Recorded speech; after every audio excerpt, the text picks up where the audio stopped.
Entonces recordemos que nosotros teníamos algunas fórmulas básicas de derivación. Esas fórmulas básicas de derivación, recuerden que son el resultado de calcular límites, ¿bien?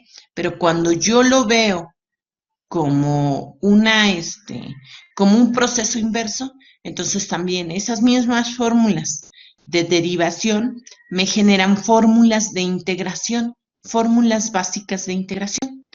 De tal manera que si yo tengo una expresión y la quiero integrar, ¿de acuerdo? Una expresión polinomial sencilla, ¿de acuerdo? Tengo una expresión de la forma x a la n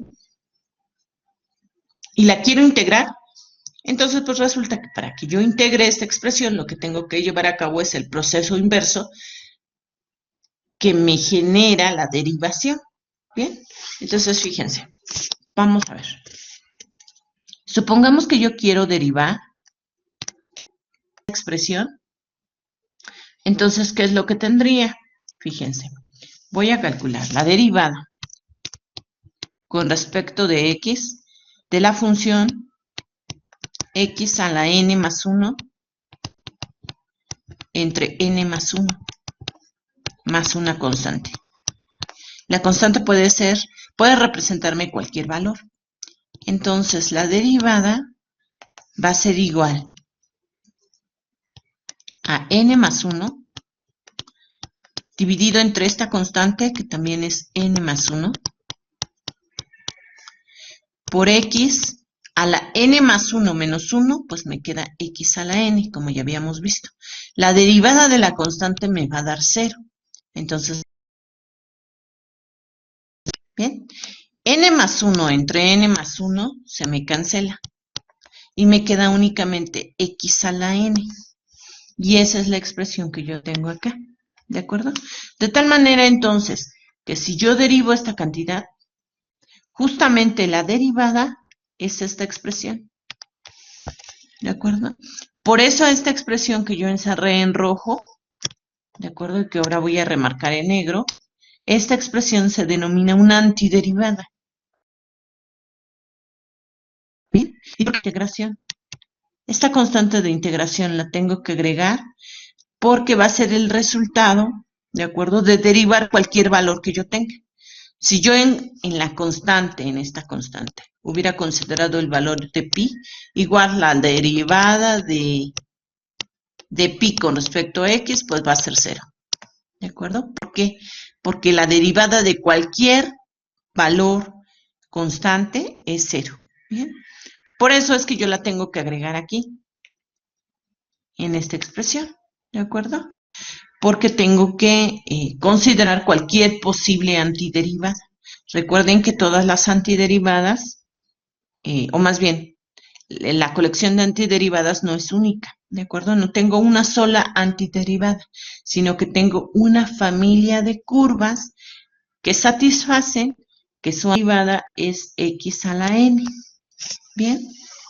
Bueno, y entonces lo único que tengo que hacer es fijarme, ¿de acuerdo?, en las tablas de derivadas. Bien, ahora las fórmulas, ¿de acuerdo?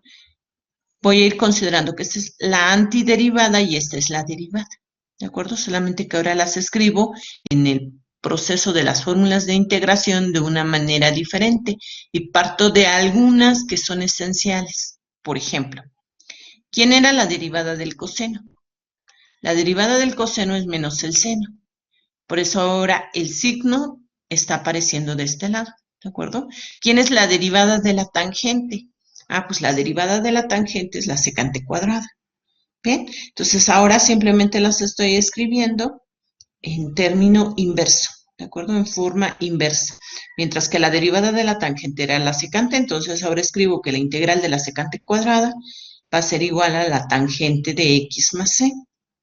Bien, y estas básicamente o digamos que para obtener estas fórmulas de integración básica, tengo dos caminos. El primero, verlo como operación inversa, ¿de acuerdo? Entonces veo a mi derivada y al proceso de integración como una operación inversa. Entonces, partiendo de las tablas de derivada, de derivadas, ¿de acuerdo?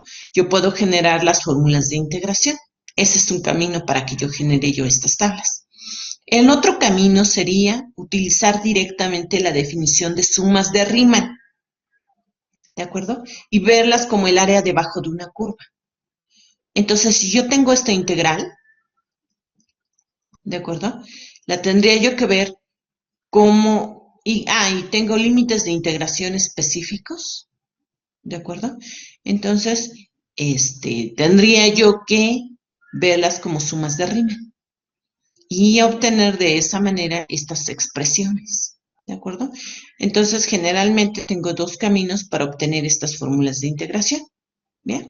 El camino que ahorita estamos siguiendo es tal cual, viéndolo como un proceso inverso, ¿bien? Estamos analizándolo como si fuera un proceso inverso.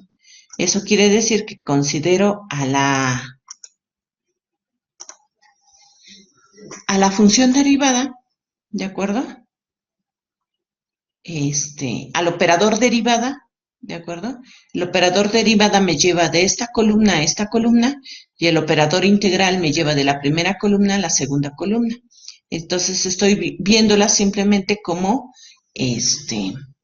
como operadores inversos. ¿Bien? Bueno, pues entonces vamos a iniciar con la primera técnica de integración.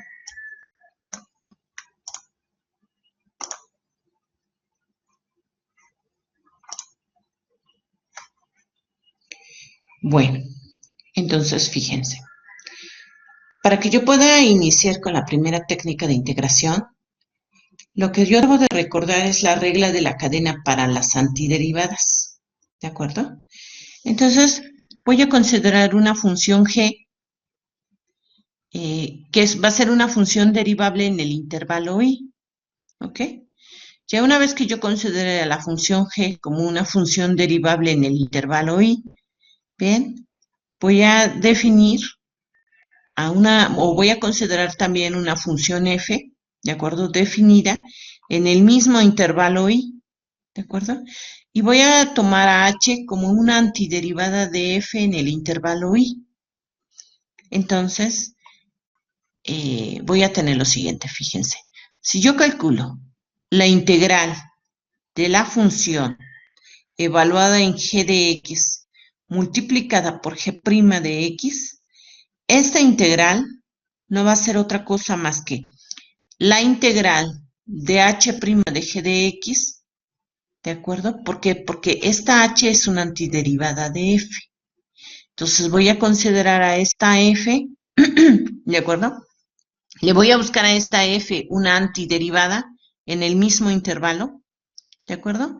Y voy a poner ahora su antiderivada, pero evaluada en el mismo argumento que tenía la función f. El argumento de la función f es la función g, es decir, estoy llevando a cabo aquí una composición de funciones. ¿Bien? Entonces aquí mantengo la composición de funciones, ¿de acuerdo? Solamente estoy reescribiendo los términos. ¿Bien? Y entonces, pues, lo que me genera es que voy a tener h evaluado en g de x. ¿Ya se dieron cuenta? Es exactamente la misma función que es la antiderivada, ¿de acuerdo? Solamente que evaluada en el argumento más la constante de integración. Bueno, entonces lo vamos a ver con un ejemplo concreto.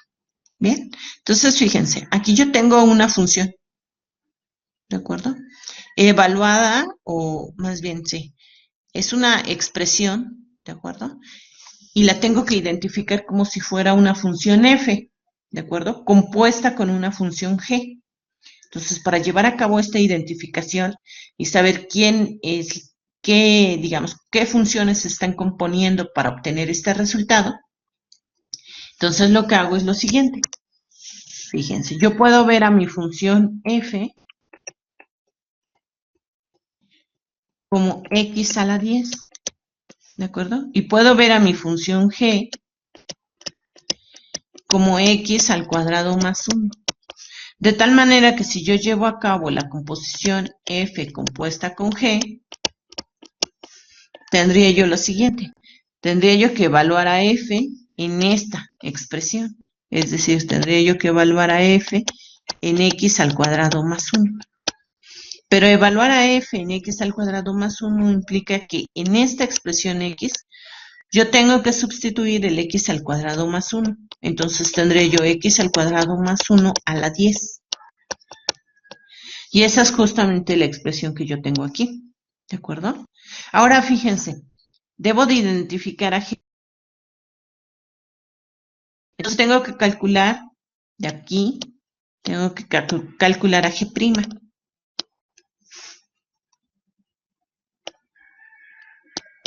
Entonces, calculo g' y me va a dar 2x. ¿De acuerdo? Y ese 2x es justamente el término que aparece aquí. Entonces simplemente yo voy a aplicar la regla, ¿de acuerdo? La regla de la cadena para calcular una antiderivada. Entonces me dice que tengo que poner la función h, donde la función h debe de ser una antiderivada de la función f. ¿Quién sería una antiderivada de la función f? Esta es mi función f, ¿de acuerdo? Aquí la tengo perfectamente bien identificada. ¿Quién es una antiderivada de f? Ah, bueno, pues una antiderivada de f viene dada por la siguiente expresión, lo teníamos en las fórmulas, ¿de acuerdo? ¿Quién es la antiderivada de x a la n? La antiderivada de x a la n es x a la n más 1 entre n más 1 más la constante de integración. Muy bien, pues entonces ya tengo identificada una antiderivada, ¿ok? Entonces, pero tengo que sustituir, fíjense, a la antiderivada de f, que en este caso sería esta sería mi expresión h, ¿de acuerdo? Pero a h la debo de evaluar en g. Entonces, a esta expresión, que yo estoy llamando h, la tengo que evaluar en la función g. Entonces, ¿quién sería h evaluada en g? ¿De acuerdo? Entonces, h evaluada en g va a ser h en g de x va a ser igual a, en lugar de poner x, ¿de acuerdo? Tengo que poner g, que sería x al cuadrado más 1, evaluado a la n más 1. Todo esto dividido entre n más 1, ¿de acuerdo? Más la constante de integración. Y así es como llego yo a este resultado. ¿De acuerdo? Al aplicar la regla de la cadena para antiderivación. Nosotros nos guiamos por esta fórmula. Voy a borrar todo lo que tengo en pantalla. Nos guiamos por esta expresión. ¿De acuerdo? Y ese es el resultado de acuerdo a esta regla de la cadena para antiderivadas.